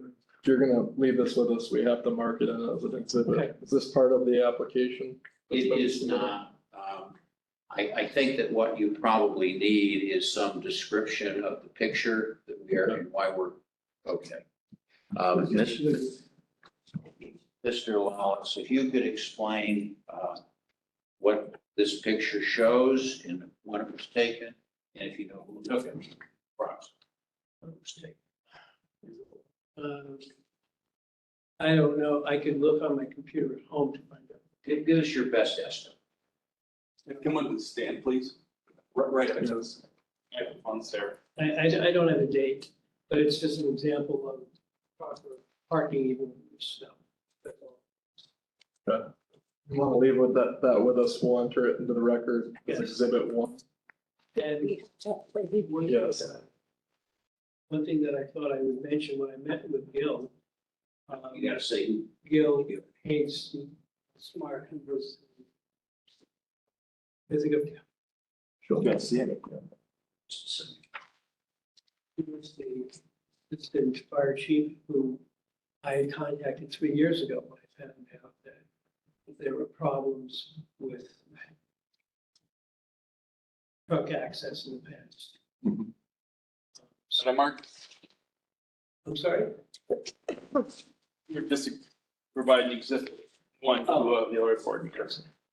So when I met with him, we talked about it.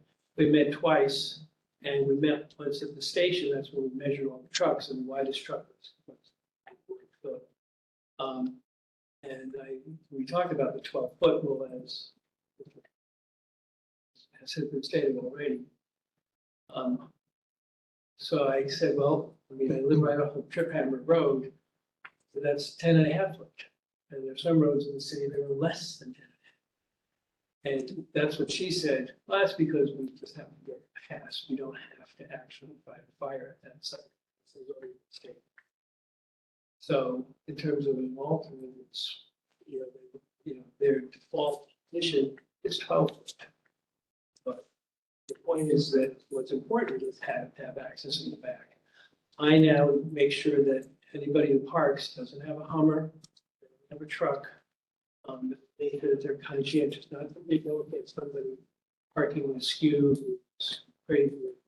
But that would happen whether it's a fire lane with cars there. I also have pictures I can submit from other cars. Some I've shown pictures of past drivers, tenants who have parked 2 feet, completely unacceptable.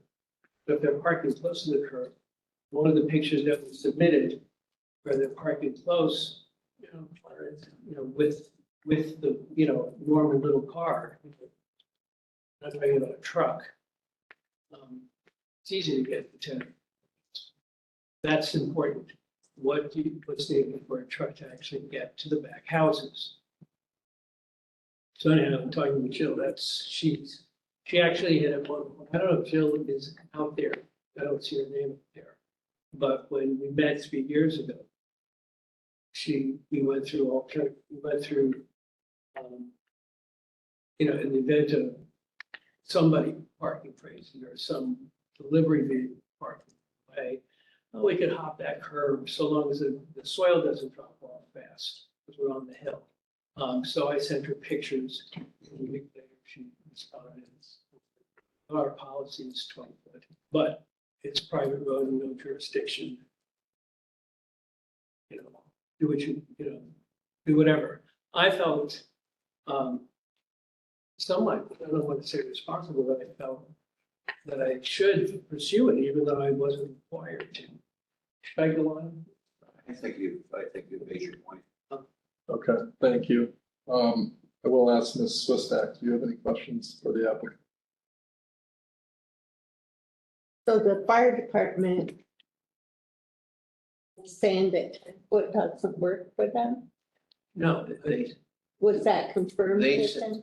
They said, what Mr. Lawless said is that about 3 years ago, the fire department had unofficially said that 10.5 feet, that would be sufficient. We never got that in writing, and we thought we were going to get it in writing, but then what we got back was, no, we want the feet. My point is that it is 12 feet for full firefighting purposes and not 12 feet needed to pass a vehicle, to pass an emergency vehicle. I think 10.5 feet would be more than sufficient for that. which is sufficient to even propose. No, you can't talk from there. I'm sorry. So you're saying not for firefighting? Yeah, because what there are, Glen Place runs north, runs south to north. My client's property is the southernmost property on Glen Place. There are 3 houses to the north. And what we are saying is that If there were a fire at my client's property, that could be fought from Buffalo Street. It wouldn't have to be fought from Glen Place. And it's just getting along through Glen Place, along my client's property where these cars are parked, that 10.5 feet, we're saying, is more than sufficient for an emergency vehicle. And if they needed to fight a fire at the last house back, That would be, that Glen Place at that point is 12 feet wide. There's more than enough room to fight the fires. If there were fires in the 3 houses behind my client's property. so it gets wider past your clients Yes, it gets what, yeah, but see, the reason it is narrowed is because because of the Because parking. the parking, but the parking is just along my client's westerly side. And is that driveway, that section, is that considered a right of way, a deeded right of way for everyone? It is a deeded right of way for every, yes, it is a deeded right of way for everyone. Now, our position, which is not something that would be considered by this tribunal, is that it is a private right of way. It is not a city street. Therefore, if my client or his predecessors in interest have been using this as parking for more than 10 years, they would continue to have the right to use it for parking. Again, this is just as far as the other people's rights. This is a matter of property law. We're not talking about anything that's of concern for this. And there's actually, the reason I brought this is that I had a similar situation about 10 years ago where we actually deposed Mr. Parsons. At the end of his deposition, he said, "What's this all about?" And I said, "Well, there's supposed to be a strip of land that's a fire lane. And because of the fire lane, it's encroaching upon property that had been, this was on a private right of way in Ithaca, just a few blocks away from this right of way. And it is, the issue is whether this fire lane is impaired by parking by a rental, or rental property or renting out the parking on this private right of way. And he said, "Well, why don't you make an application for a variance?" So we did and got it taken care of. And I thought this was a reasonable way of trying to deal with this situation. It doesn't seem that 12 feet is needed along the west side of my client's property. 10.5 feet would do it, and that's what we're asking. Okay, thank you. Gail, do you have any? Mr. Chair, there is Chief Culver and the city of, saw that? You know, Okay. Thank you. So if one of the large trucks parked there, would they still have the 10 feet? I'm sorry. A large truck. Well, Some of these new trucks today are pretty big. well, we're not letting any large trucks park there. Just that we're limiting it to cars that tenants have. The tenants are students. Students normally don't have large trucks. They have really small vehicles, and we are enforcing that. We understand the client is very concerned about safety, and is telling the tenants a small car only, and you have to park next to the curb. Thank you. I have a few questions as well for the applicant. There is, appears to be, based on the tax map, some land that's part of your client's parcel, the rear of the building. Speak to what that portion of the property is utilized for? Have you looked at alternatives which provide parking off of Glen Place? We have in that land in the rear, which I think is to the north, I think, look to the north, that is actually also used for parking. Okay, how many spaces? 2 spaces. You have 2 off-street Yes. parking spaces? And for the record, how many do you currently have on Glen Place on your? 5. Do the neighbors, the parcels abutting Glen Place to the north of your client's parcel, do they have off-street parking? Or let me ask this a different way. Do they park on Glen Place as well?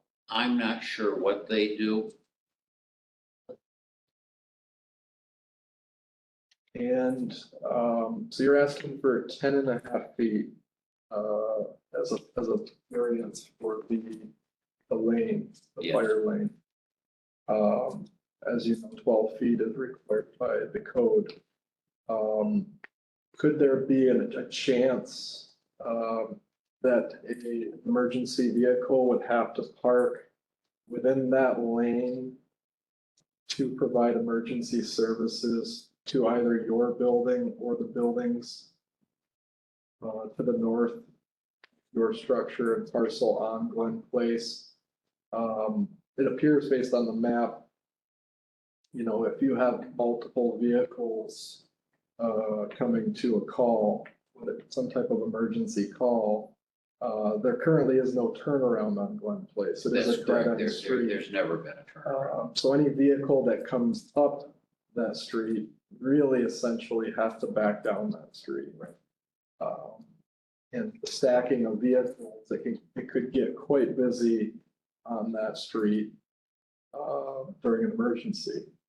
If it's one vehicle, I can understand that. If it's one vehicle coming to an emergency, probably not an issue, but if there's a large emergency requiring multiple emergency vehicles, fire apparatus, what have you, I could see them stacking and needing to actually park and function on parcel in that 10.5 foot lane.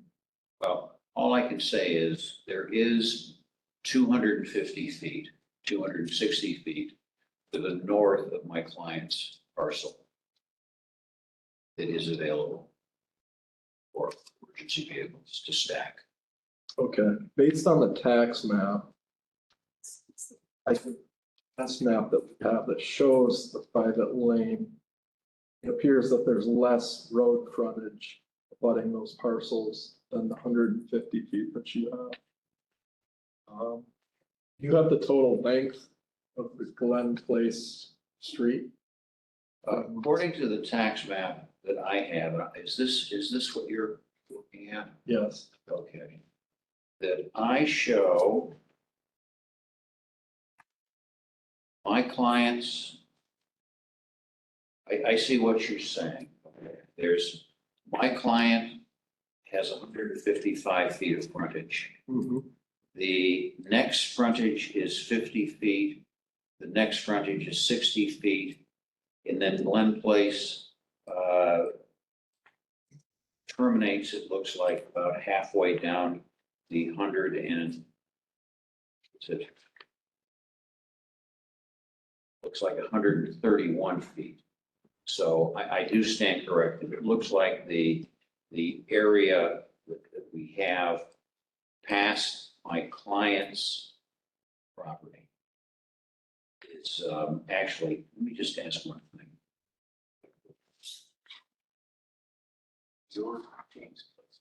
Okay, it's very close. This is Well,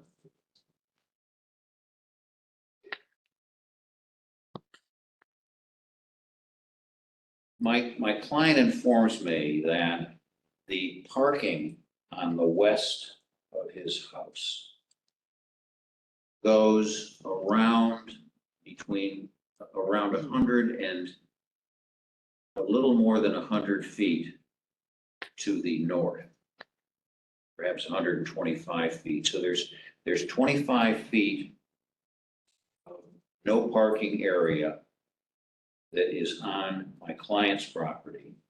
And we would add that to 50 feet to the property immediately to the north, another 60 feet to the property immediately to the north of that.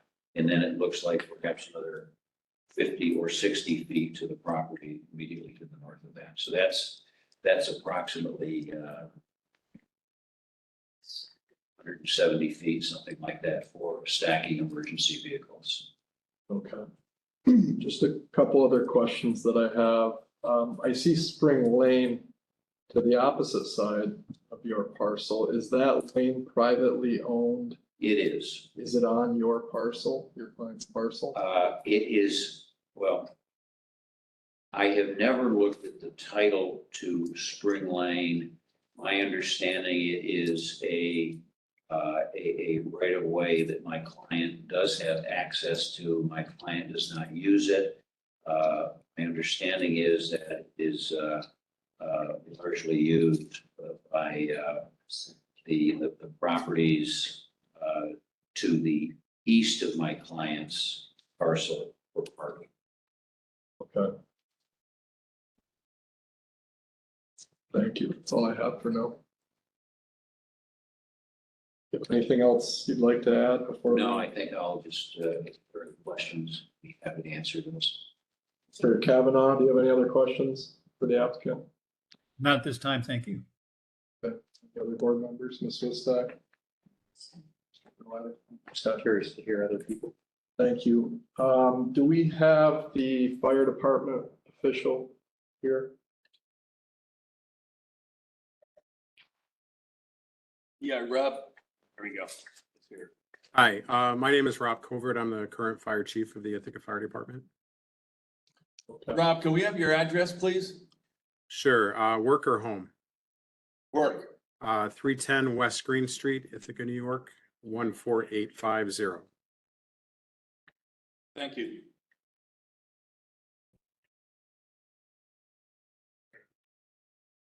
So, do you have specific questions to start? I had a couple observations based on the previous presentation.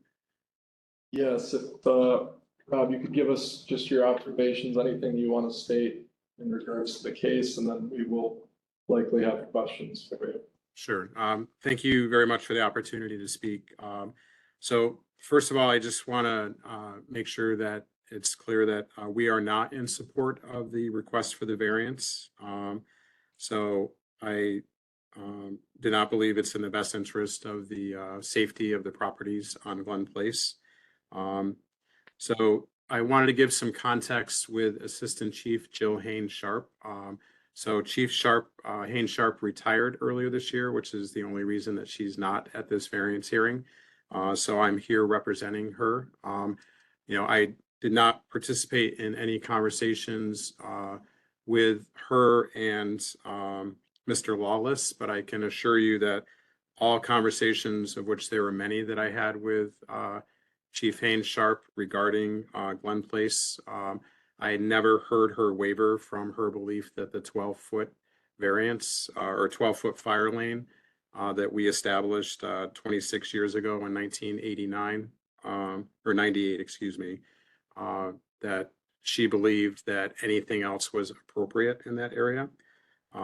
So we, regarding sort of some real world conditions regarding Glen Place, I feel that the Kramer photos that were shared with the board illustrate what we find to be sort of real world conditions in that area. The width of the parking spots, whether they're small cars or not, real world conditions have people parking away from the retaining wall so that they can open doors to get passengers in and out. Snow conditions involve people parking away from the retaining wall.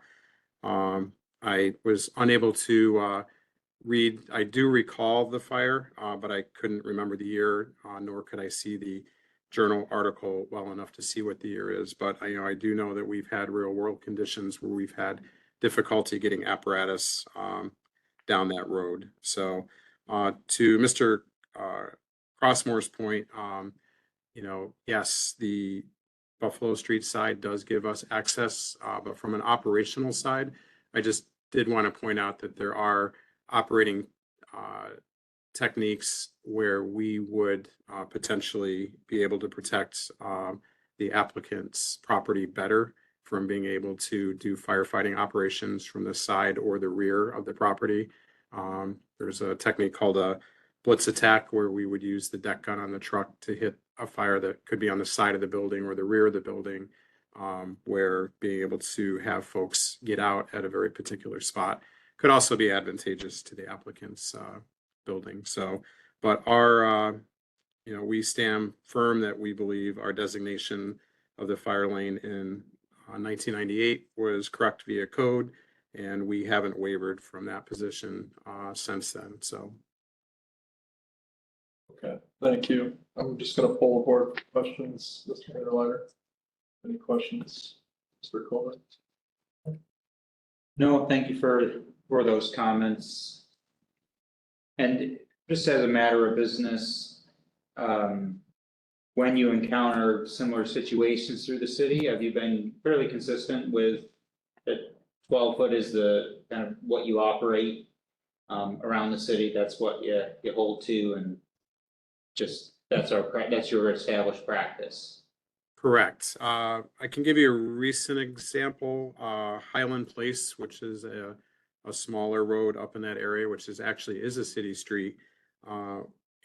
Working with Jill and city engineering, we recently removed parking from that area because we found that real world conditions did not give us the access that we needed for fire apparatus. So where we can, we certainly look at any problems. 12 feet is what we look to maintain, depending on the particular building, the particular code that it falls under. Some newer buildings do require even additional space more than the 12 feet, but so Highland Place is an example where we've recently removed parking on a city street to maintain fire access. Thank you. May I question the chief? Let me just continue with questions. Okay, sir. For the chief, and then we can come back to you. Mr. Kavanaugh, do you have any questions? No, Mr. Chairman.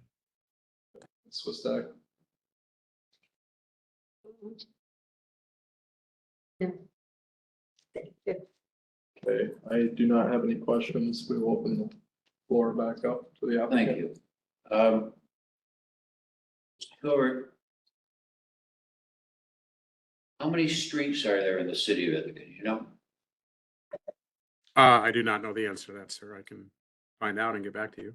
I have the list here. How many of those streets have less than 12 foot in width for passage? I do not know the answer to that question, sir. There are some. Would you agree?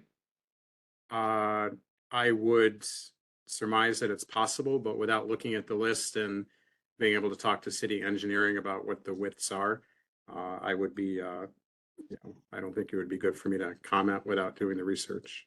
Well,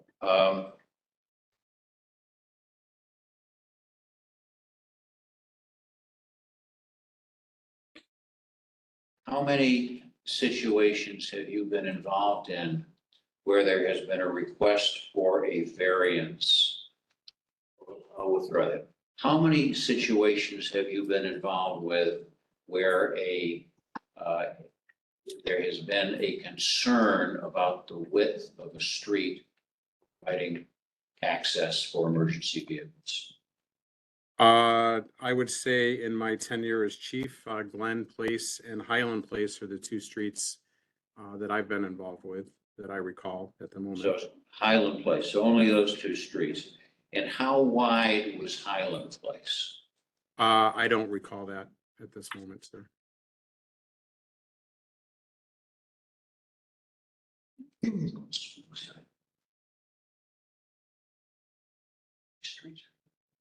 I would just like to, the chair here, I'd just like to say that every application that comes before the board, we view just this application and the purview of the board is to look at what's in front of us with this. We do not, it is not our purview to look at similar cases or Fair. variances that have been granted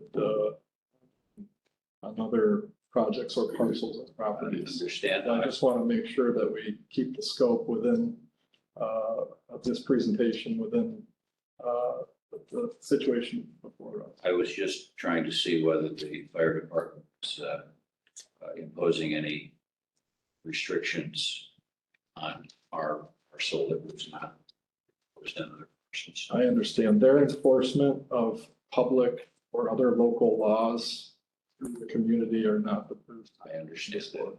Thank you. I have no further questions. Thank you. Do we have anyone else that would like to speak in regards to this case? Yes, I would like to speak. Okay, please state your name and address for the court reporter. My name is Erin McKinley, and my address is 115 Glen Place, Ithaca, New York, 14850. I'm sorry, you broke up. You have to repeat your name and address for the court reporter. My name is Erin McKinley, and my address is 115 Glen Place, Ithaca, New York, 14850. Okay, thank you. You can go ahead when you're ready. So I submitted a letter response. Can you hear me okay? Yep. Great. So I submitted a letter response, and I don't want to repeat any of what is in there. I just want to speak to a few questions that came up during this hearing. One of the things that I noticed was Mr. Crossmore referring to 3 properties on Glen Place. And although it might be obvious, I do just want to clarify that next to Mr. Lawless's property on Glen Place, a little bit in the eastern direction, is a home that doesn't have a Glen Place address. It's the home on Spring Lane, and that would be one dwelling. And then there's number 109 Glen Place, followed by number 113 Glen Place, followed by my own home, 115 Glen Place. So just to clear up any confusion about what it actually visually looks like on the lane and what the houses are that use the lane, I wanted to point that out. There was a question about snow, and I've lived on Glen Place at the end of the lane since 1998. And I've been the person who organizes with the rest of the homeowners for snow removal since we don't have city snow removal. And I can tell you that we have to find a special truck that's small enough to be able to get down the lane to begin with, because not every plow has the capability to fit to begin with. And the snow is generally piled up in front of our property. There's not a lot of space to put the snow. I'm sure some of it gets pushed into the road, but the majority ends up at the end of the lane. It's kind of hard to do a good job plowing our lane. And so when there's snow, particularly large storms, it does create problems and difficulties, even for those who I'm sure making their best efforts to park in a reasonable way. It can be very difficult when there's snow on the lane. There was reference to, I think when Mr. Lawless spoke, his conversations with Gil. And I wanted to point out that as part of my letter and what I submitted, there was an exhibit marked Exhibit C, which was a letter that the homeowners received from that person, I believe earlier this year, 2024, and just wanted to make reference to that. There was a question about how the size of Glen Lane, and one of the things that might not have been obvious or people didn't have the answer to is that the area of Glen Lane that is right next to Mr. Lawless's property is more narrow than the rest of the lane, the rest of the lane widens a bit by the time it gets to the next property and then to our home. And I think Mr. Covert made reference to an actual fire that happened on the lane, and I had attached an Ithaca Journal article about it. That happened in the year 2000, and Bill and I were literally standing outside our house watching smoke come out of 113 Glen Place. We're the ones who called the firefighters, and we watched as the fire truck could not get down the lane because of people parked. Whether they were parked appropriately or inappropriately, I don't recall, but I sure do remember watching a fire within feet of my own home that couldn't be properly addressed because of the parking situation. And that really left an impact. And that's why I am so very interested in making sure that there is proper amount of width for those emergency vehicles to reach the rest of the properties on our lane. And probably is obvious, our lane is a dead end. We abut Cascadilla Gorge, but I do just want to point that out in case there was any question. There is no other way to reach the homes past Mr. Lawless's home except for Glen Place. And I don't have anything else to add. I do appreciate being able to speak. And I would also appreciate if someone could advise why the chair recused. And I wasn't able to catch the names of the people who were present, and I was hoping someone could either email a list of those present, or if you could tell me who it is that's present on the board today. Thank you very much. Yes, thank you. Mr. DiTullio with the Department of State will email you a list of attendees for the meeting. Chairman Thomas Parsons has recused himself. I will ask our Department of State staff at a later time to provide cause for that, but at this time, it's okay. We don't have to. So we can provide that at a later time. Does the board have any questions for Ms. McKinley? Mr. Hinderleiter? So your deeds, being your property owner, I believe from what I looked at is there's a 30-foot right of way, 30-foot easement is what it's granted to you, and you have right to use that for access. So there's actually there's 30-foot of property that's available respectively. And I understand the historical issue and construction, but just so that it's spoken that there's actually a 30-foot right of way that runs through there. That's right. Ms. Swistak, do you have any questions? Mr. Kavanaugh, do you have any questions? Okay, thank you, Ms. McKinley. Is there anybody else that would like to speak? Yes. Case? Yes, I would. Okay, please state your name and address for the court reporter. Robert Feldewalt, Director of Code Enforcement for the City of Ithaca, 108 East Green Street, Ithaca, New York. Okay, thank you. When you're ready. I also want to state that I do not support the request, the petition for the variance that was presented today. Basically, I just wanted to concur with the statements made by Fire Chief Rob Covert. This is not just a matter of designating a number and making it work. We have real life situations happening, just as Aaron McKinley had attested to, whether it's cars parked or snow and ice. This has been a long-standing issue that the city has had with the property owners at Glen Place. There are memos going to the owners, memos and notices sent to the property owners going all the way back to 1999. There have been issues back and forth, but it was designated as a fire lane, no parking allowed. At some point in the recent history, the fire lane signs were removed and parking was being used at these places. We fully support maintaining the required 12-foot fire access lane. And if that means no parking, designating that as a no parking fire lane, that's what we support.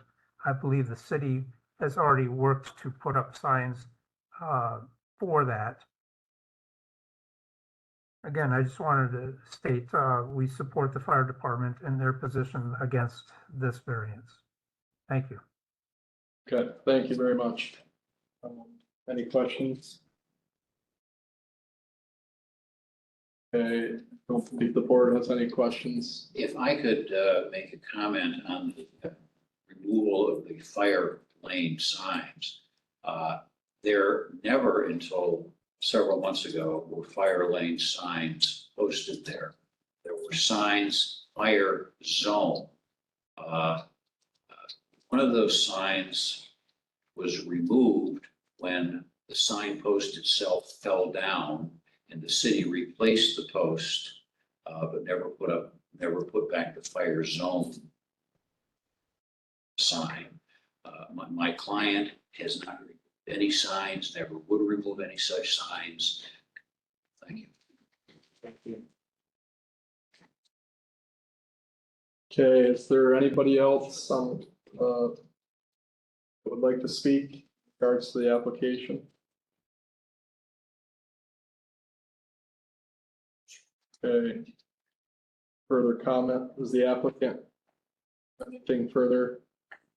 No. Would like to add? Okay, the board, we would like to go into deliberation. So we're going to go off the record to discuss the case. Would ask that leave the room. We'll discuss the case and then we'll bring you back in. Reopen the hearing. So we're off the record. We are going to reopen the hearing. We are on the fourth hearing in the matter of petition number 2024-0327. The petitioner is Crosmore and Tiffany, attorneys and counselors. Do I have a motion? Yes, I make a motion for petition number 0240327 by parties Jeffrey and Patricia Lawless. The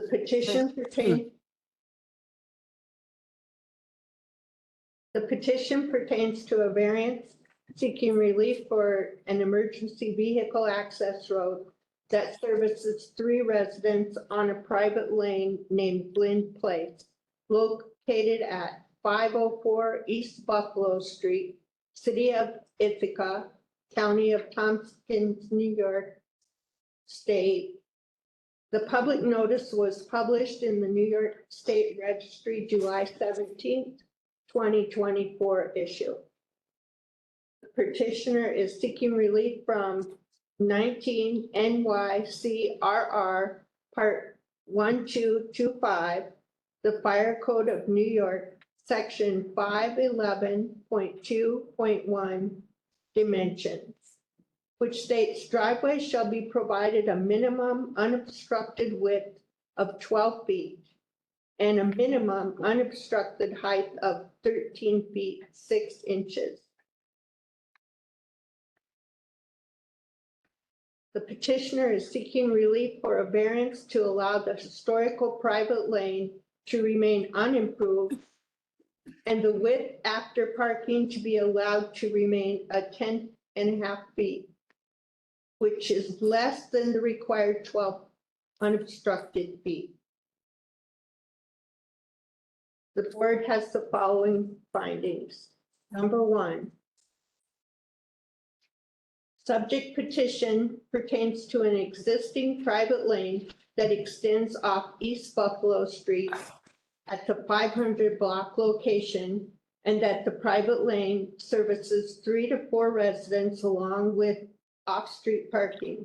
The petitioner is Jeff and Tiffany Lawless, located at 504 East Buffalo Street, City of Ithaca, County of Tompkins, New York State. Number 2, the subject private lane is known as Glen Place and runs northerly direction and serves 4 residents. 103 Spring Lane, 109 Glen Place, 113 Glen Place, and 115 Glen Place. The above area is located in a historical district of East Hill in the city of Ithaca.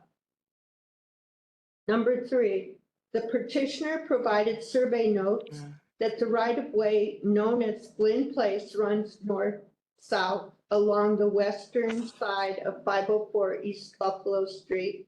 The right-of-way width is 30 feet. The drive is not noted, and the width measurement vary from location to Really? location. Number 4, the petitioner notes in Exhibit A that a discussion with Ithaca Fire Department officials in 2021, the petitioner pointed out that the existing public road widths that were less than the required 20 feet minimum, and the IFD official stated that the road was for traffic along with emergency vehicle access. Number 5, the fire code, section 511.2, provides for required widths and configuration of private drives that serve up to 4 residents. The present Glen Place width is greater than the required minimum of 12 feet, but the existing drive also allows for parallel parking on the drive.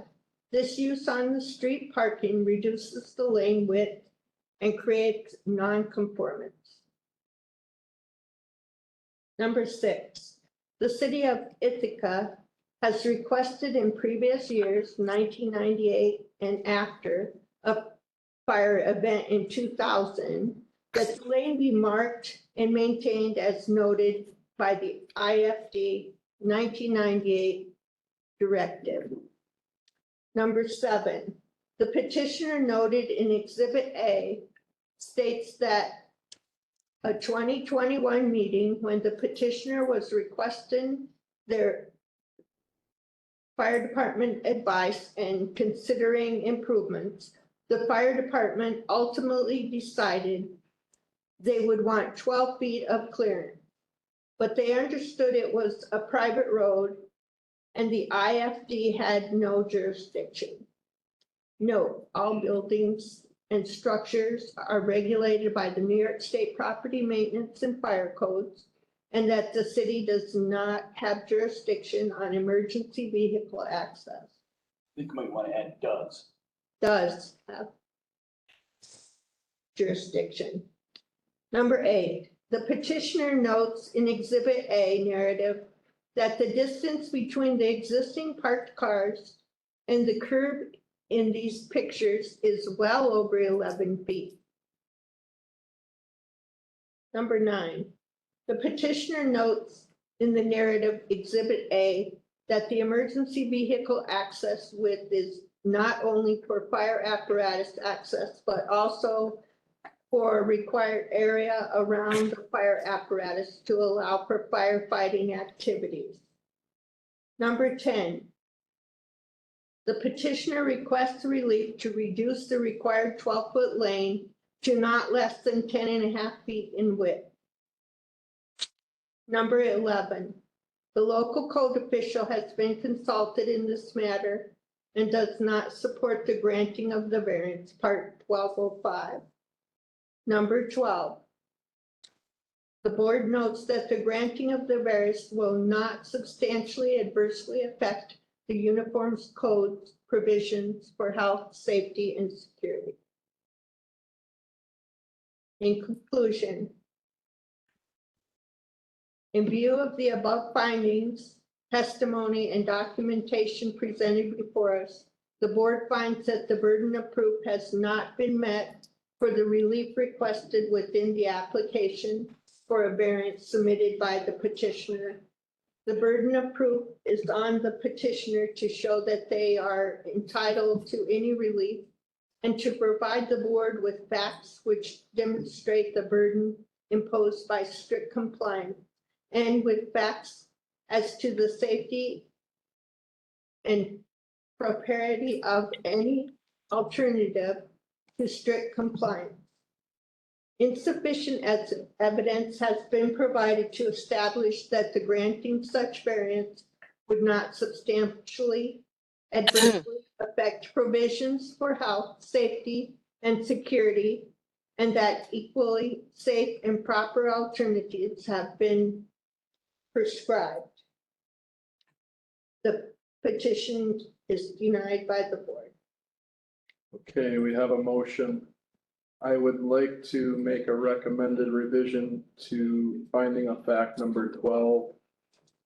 The board notes that the granting of this variance will substantially adversely affect, essentially eliminating not, so variance will substantially adversely affect the uniform code's provisions for health, safety, and security. That revision. Yes. Okay. I have a motion from Ms. Swistak. Do I have a second? Second as revised. Mr. Hinderleiter, seconded. I'll poll the board. Mr. Kavanaugh, Aye. Mr. Hinderleiter, Aye. Ms. Swistak. Aye. Chair votes aye. 4 ayes, no nays. Petition is denied. Thank you. Furthermore, it should be noted that the decision of the board is limited to the specific building application before it as contained within the petition and should not be interpreted to give implied approval of any general plans or specifications presented in support of this application. Thank you. That officially concludes this hearing. We will go off the record.